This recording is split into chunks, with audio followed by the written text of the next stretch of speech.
विद्यार्थियों, आज दोपहर 2 बजे के वक्त आपका हिंदी विषय का पेपर होने वाला है। देखो, मैंने इससे पहले आपको खुद आत्मविश्वास से भली भांति परिचय दे कि मैंने एक पेपर डाला था, परंतु उसका सॉल्यूशन नहीं बता पाया था।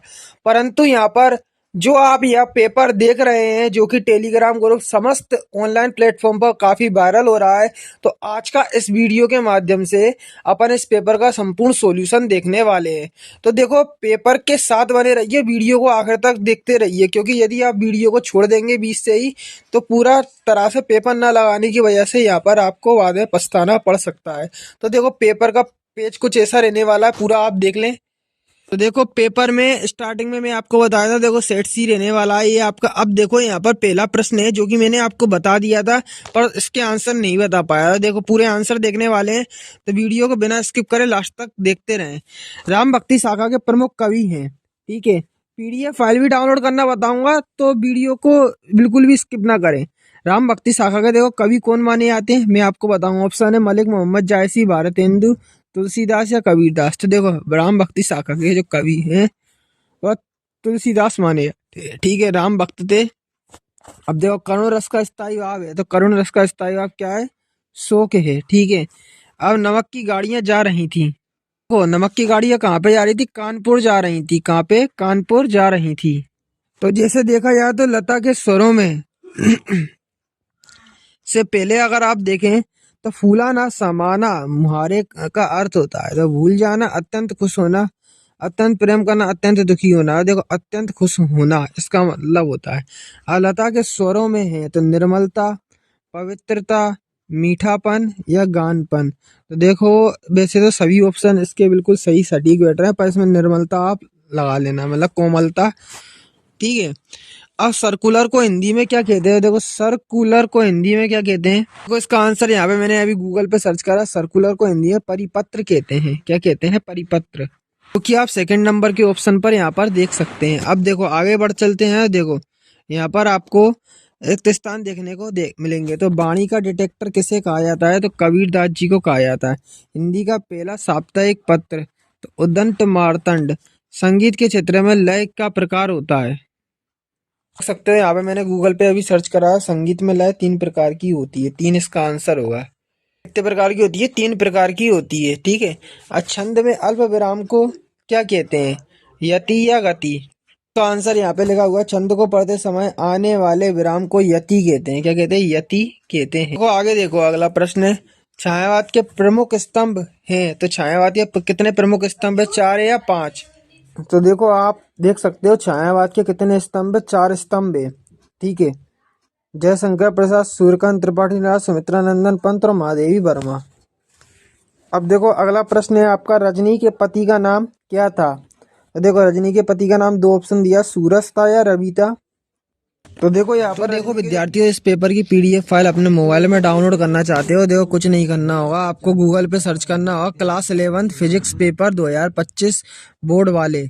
क्या सर्च करना होगा? Class 11th physics paper 2025। क्या? Class 11th physics paper 2025 board वाले लिखना होगा, ठीक है। ये चीज आपको सर्च करना है। अब आपके मन में विचार आया कि सर हिंदी का पेपर है तो आप फिजिक्स का काय को लिखवा रहे हो? देखो, यहाँ पर आपको फिजिक्स का ही मिलेगा और हिंदी का ही मिलेगा, ठीक है।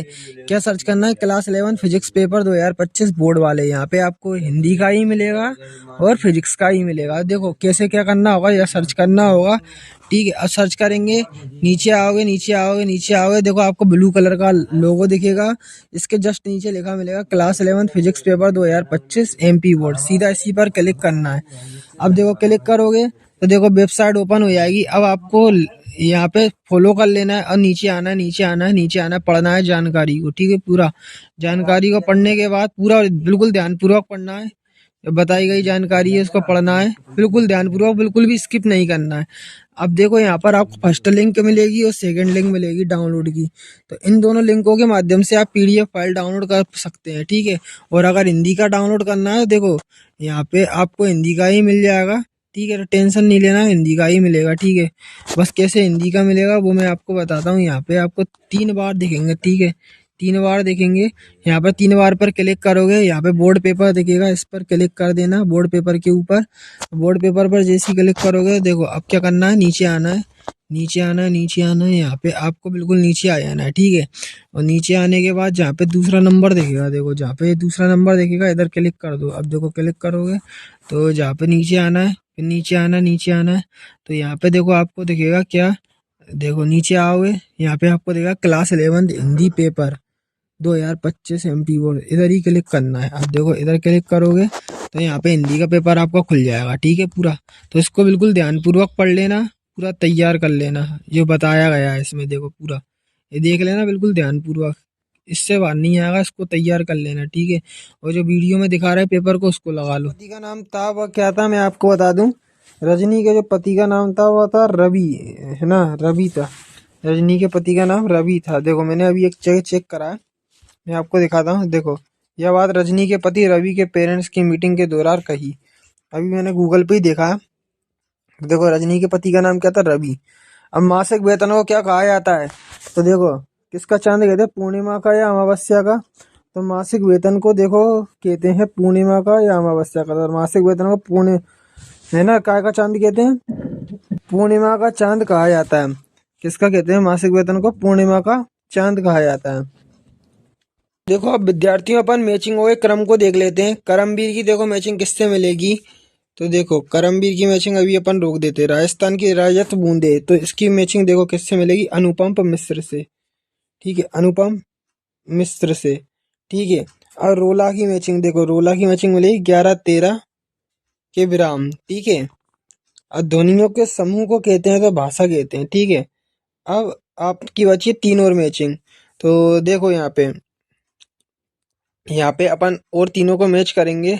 तो देखो यहाँ पे आपका है करमवीर, तो देखो करमवीर की मैचिंग किससे मिलेगी, और आपकी कुल की कहानी, ठीक है। तो देखो इसमें कुल की कहानी की मिल जाएगी परिवार की मर्यादा से, ठीक है। अब अनौपचारिक पत्र आपका रह गया है ना। तो देखो सबसे पहले करमवीर को मिला दो, करमवीर को मिला दो माखनलाल चतुर्वेदी से, ठीक है। और आपका एक और बचा अनौपचारिक पत्र, तो इसको आपका जो लास्ट वाला बचा उससे मिला देना। अब देखो मानव शरीर का निर्माण किन 5 तत्वों से हुआ है, तो पृथ्वी, जल, अग्नि, वायु, आकाश, मतलब धरती, मिट्टी, जल, ठीक है। मिट्टी, मिट्टी लिखेंगे, मिट्टी, जल, अग्नि, वायु और आकाश से हुआ है, ठीक है। अब देखो छंद की परिभाषा आपको लिखना है, पर सरल तरीके से बता रहा हूँ। छंद की परिभाषा अक्षरों की संख्या, मात्रा, गणना, गति को क्रमबद्ध तरीके से लिखना छंद कहलाता है। देखो अक्षरों की संख्या, ठीक है, मात्रा, गणना को व्यवस्थित रूप से लिखना, क्रमबद्ध की जगह आप क्या लिख सकते हो, व्यवस्थित रूप से लिखना छंद कहलाता है। ऐसे आप लिख सकते हो, जैसे चौपाई, दोहा, शायरी, जैसे आप दोहा या शायरी यहाँ पर लिख सकते हो। अब देखो आगे का प्रश्न है, क्या प्रश्न है कि मोहन के गुरु का नाम क्या था, मोहन के गुरु का नाम क्या था। देखो मोहन के गुरु का नाम क्या था, मास्टर त्रिलोक सिंह था। क्या था, मास्टर त्रिलोक सिंह था। अब आगे देखो अगला प्रश्न है कि सीधे मुंह बात ना करना मुहावरे का आपको अर्थ बताना है। तो इसका मतलब होगा सीधे मुंह बात ना करना, मुहावरे का मतलब है किसी से सीधे तौर पर बात ना करना। ये बिल्कुल इसका आंसर सही होगा। तो देखो ये भी आपको इसका आंसर मिल गया। देखो यहाँ पर सभी अपन आंसर बता रहे हैं, टेंशन नहीं लेना है। अब एलोरा की गुफाएं कब तैयार की गई थी, देखो आंसर में देखो एलोरा की गुफाओं का निर्माण 600 से 1000 ईस्वी के बीच हुआ था। कब हुआ था, 600 से 1000 ईस्वी के बीच यहाँ पर हुआ था। अब देखो आपका है भारत की पहली मूक बधिर फिल्म कौन सी थी, तो देखो मैंने आपको पहले ही बता दिया था कि भारतेंदु हरिश्चंद्र, फिर भी चेक कर लेते हैं। देखो थोड़ा गलत हो गया था मैं, कि भारत की जो पहली मूक फिल्म थी वो राजा हरिश्चंद्र थी, भारतेंदु हरिश्चंद्र नहीं, राजा हरिश्चंद्र, राजा हरिश्चंद्र थी, जो कि कब बनी थी, 3 मई 1913 को यहाँ पर रिलीज हो गई थी, राजा हरिश्चंद्र। अब अगला प्रश्न देखो, कलम का सिपाही किस विधा में लिखी गई है, कलम का सिपाही किस विधा में लिखी गई है। तो कलम का जो सिपाही है वह आपकी जीवनी है, जीवनी विधा में लिखी गई है, जीवनी, ठीक है। आत्मकथा खुद के जीवन के बारे में बताती है, जबकि जीवनी किसी दूसरे के जीवन के बारे में बताती है, ठीक है। ये मुंशी प्रेमचंद की जीवनी है, ठीक है। अब देखो सत्ता सत्ता आ चुके हैं। तो देखो यहाँ पे देखो पहला है, छायावादी कवियों ने प्रकृति का मानवीकरण किया है, तो बिल्कुल कथन सही हो जाएगा।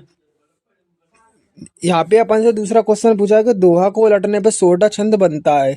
उधर क्या लिखा हुआ है यहाँ पे कि दोहा को उलटने पर रोला छंद बनता है, तो यह कथन आपका क्या हो जाएगा, गलत हो जाएगा, ठीक है। अगला देखो, गलता लोहा पाठ के लेखक कौन है, शेखर जोशी हैं। गलता लोहा पाठ के लेखक शेखर जोशी हैं। आपके सामने देखो ये लिखा हुआ है, गलता लोहा पाठ के लेखक शेखर जोशी हैं, तो यह बिल्कुल कथन सही हो जाएगा। जो है गलता लोहा पाठ के लेखक शेखर जोशी, बिल्कुल सही है। अब देखो, सपनों का मर जाना का अर्थ क्या है, नींद नहीं आना, सपनों का मर जाना, नींद नहीं आना। तो देखो सपनों का मर जाना मुहावरे का अर्थ नींद ना आना, नींद नहीं आना, यह कथन क्या हो जाएगा आपका, रोंग हो जाएगा, नहीं रोंग हो जाएगा। अब कुमार गंधर्व ने कबीर के पदों का गायन किया है, आंसर क्या हो जाएगा, हाँ पंडित कुमार गंधर्व ने कबीर के पदों का गायन किया था, तो बिल्कुल सही है कि हाँ किया है, क्या एक बिल्कुल कथन सही हो जाएगा। अब सरकारी पत्र अनौपचारिक पत्र की श्रेणी में आते हैं, तो ये कथन बिल्कुल सही है, सरकारी जो पत्र होते हैं वह अनौपचारिक पत्र की श्रेणी में यहाँ पर आते हैं, ये कथन बिल्कुल सही है, ठीक है। तो ऑब्जेक्टिव के अपन ने यहाँ पर पूरे आंसर देख लिए हैं। वीडियो में काफ़ी मेहनत लग रही है, तो देखो क्या करो कि जो मैं वेबसाइट बता रहा हूँ उसको सब्सक्राइब कर लो, ठीक है। अब यहाँ पर है, देखो पहला क्वेश्चन है, और चैनल को भी कर लो। रीति काल की प्रमुख विशेषताएं आपको लिखना है, रहस्यवाद की कविता की आपको विशेषताएं यहाँ पर लिखना है। और कर्जन कैसा वायसराय था, कर्जन का इस्तीफा क्यों देना पड़ा। अब देखो आगे चलते हैं, कहानी और उपन्यास में आपको अंतर याद करके जाना, नाटक और एकांकी में अंतर, ठीक है। आगे देखो चलते हैं, तो लता मंगेशकर को भारतीय गायिकाओं में बेजोड़ क्यों कहा गया है, तातुस बेबी हालदार को पेन और कॉपी क्यों दे रहा था।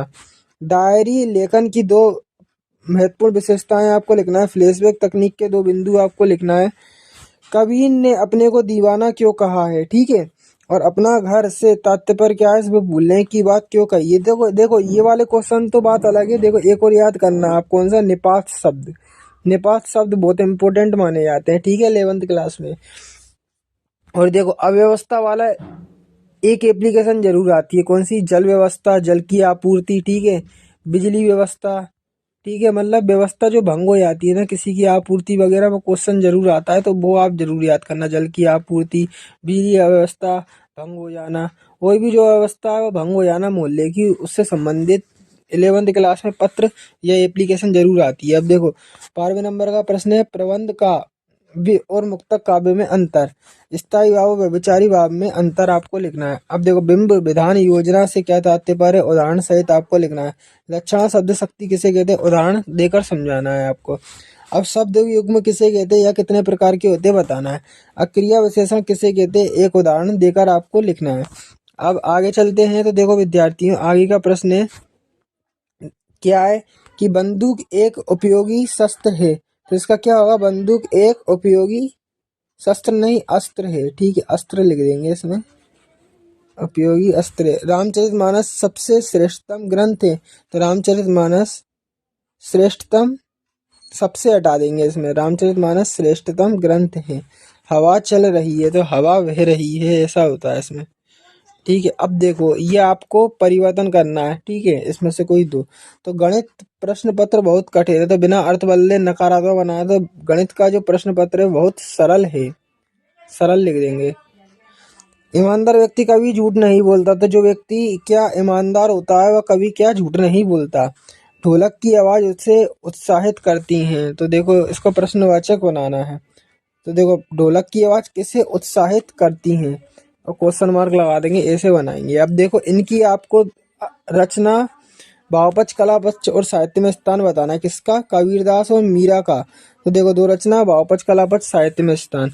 देखो विद्यार्थियों आपसे एक बात जरूर कहूंगा कि जब आप पेपर देकर आए तो मुझे ये जरूर बताएं कि इस पेपर से कितना नंबर का आपका आया है, ठीक है।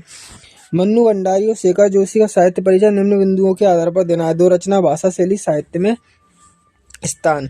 अब देखो भावपलन करना है, साहित्य समाज का दर्पण है इसका, ठीक है। अथवा में दिया हुआ चरित्र सबसे बड़ा क्या है, धन है, इसका आपको करना है। अब देखो आगे चलते हैं, तो यहाँ पर आपको गद्यांश के पढ़कर नीचे दिए गए प्रश्नों के उत्तर देना है। तो उपयोग गद्यांश का आपको शीर्षक बताना है सबसे पहले। तो सफलता प्राप्त मूल मंत्र है, इसका सदुपयोग, समय का सदुपयोग करना चाहिए। सदुपयोग का अर्थ सही उपयोग। तो इसका आंसर देखो, काय के बारे में बात चल रही है। अगर बात देखें तो समय के बारे में बात चल रही है। तो सफलता का प्राप्ति का मूल मंत्र है समय का सदुपयोग करना। सदुपयोग का अर्थ है सही उपयोग करना। जीवन में अनेक दबाव, अनेक व्यवस्थाओं के मन में मन आलस्य करता है। अवस्थाओं का बहाना आलस्य से घिरकर योजना पूर्वक निरंतर बढ़ता रहता है। देखो यहाँ पर अगर बात करें तो देखो इसका जो होगा टाइटल वह क्या हो जाएगा, समय का सदुपयोग। समय का सदुपयोग इसका टाइटल हो जाएगा, ठीक है। अब देखो कौन सी प्रवृत्ति सबसे घातक होती है। तो यहाँ पर अगर देखें तो कौन सी प्रवृत्ति सबसे घातक होती है। देखो यहाँ पर आज के काम को कल पर टालने की प्रवृत्ति सबसे घातक है। इस प्रवृत्ति का कारण मन में असंतोष बना रहता है। तो ये इसका आंसर रहेगा, ठीक है। निरंतर का विलोम क्या होगा। तो निरंतर शब्द का जो विलोम क्या होता है, देखो निरंतर मतलब लगातार। तो देखो निरंतर मतलब होता है लगातार, और अभी देखो इसका होता है उल्टा, निरंतर का बार बार होता है मतलब लगातार करते रहना, एक बार इसका होना चाहिए, ठीक है। निरंतर का विलोम इधर से आप देख सकते हो, मैंने गूगल पे देखा है कि निरंतर का जो विलोम होता है यदा कदा होता है, यदा कदा, ठीक है, यदा कदा यहाँ पर होता है। अब आगे देख लो आप, अगला प्रश्न है निम्नलिखित पद्यांश को पढ़कर नीचे दिए गए प्रश्नों के उत्तर लिखना है। देखो ये दिया हुआ है पद्यांश, तो इसको आप स्वयं करेंगे। देखो काव्य का शीर्षक लिखना है, यामिनी शब्द का पर्यायवाची लिखना है और उपयुक्त पद्यांश का भावार्थ लिखना है। अब देखो आपकी पाठ्य पुस्तक से संदर्भ प्रसंग सहित भावार्थ आपको लिखना है। कुछ पंक्तियां ये दी हुई हैं, देख सकते हैं, जैसे बाड़ी काष्ठ की काटी अगिन न काटे कोई, ठीक है। और देखो तेजा निजाम सिल दे जुबान शायर की, ये देख सकते हो। अब गद्यांश से आपका ये आपकी पाठ्य पुस्तक से दुनिया सोती है दुनिया की जीभ लगाती थी सवेरे देखिए कट गया, ठीक है। इसके अथवा में दिया हुआ कभी ऐसा स्वागत होता था कि जब भारत में जल से पहुंचता था। तो देखो ये आपका ये दिया हुआ है। अब आपके पाठ्य पुस्तक देखो पेपर का जो है एप्लीकेशन ध्वनि विस्तारण यंत्रों पर रोक लगाने हेतु जिलाधीश को पत्र आया है, ठीक है। और देखो यहाँ पर एक और है कि अपने पिताजी को परीक्षा की तैयारी से संबंधित पत्र, और मैंने जो बताया पत्र आपको जल की आपूर्ति, ठीक है, बिजली अव्यवस्था और जो भी अव्यवस्था है वो सारी आपको याद करके जाना है, ठीक है। और निम्नलिखित किसी एक विषय पर आपको निबंध लिखना है। देखो खेलों का महत्व, जल ही जीवन है, स्वच्छ भारत अभियान, विद्यार्थी जीवन और अनुशासन, और वर्तमान में कंप्यूटर की उपयोगिता। तो देखो ये तो आपको याद कर लेना। एक निबंध और मैं आपको बता देता हूँ कौन सा, पर्यावरण प्रदूषण वाला, ठीक है। पर्यावरण प्रदूषण, खेलों का महत्व, ऐसे आ जाते हैं।